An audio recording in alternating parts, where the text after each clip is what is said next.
In today's video, I'm going to teach you how to transfer a domain from one GoDaddy account to another GoDaddy account.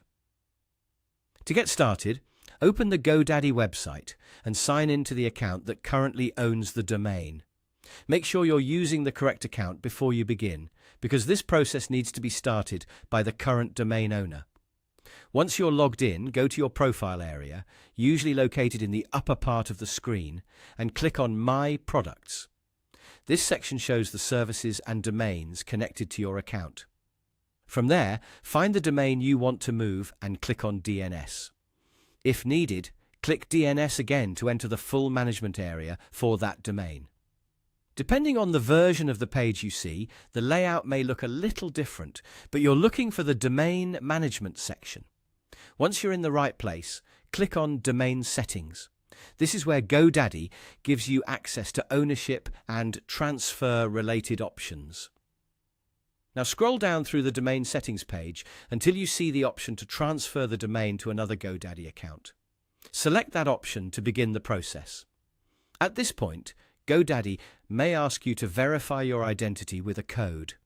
This is a normal security step designed to protect the domain from unauthorized changes. If prompted, enter the verification code and continue. After that, you'll be asked to fill out the necessary transfer details. Carefully enter the required information for the receiving GoDaddy account. This is important because even a small mistake can delay the transfer or send it to the wrong account. Take a moment to review everything before moving forward. Once all the required details are filled in, click Send Transfer. That submits the request to move the domain from your account to the other GoDaddy account.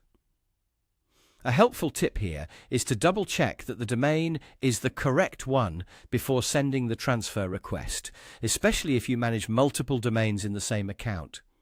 Also, pay close attention during the verification and detail entry stages, since those are the most important parts of the process. That's it. The transfer is initiated once you send the request, and the receiving account will typically need to complete or accept the transfer on their side. If you follow these steps carefully, the process is usually quick and straightforward.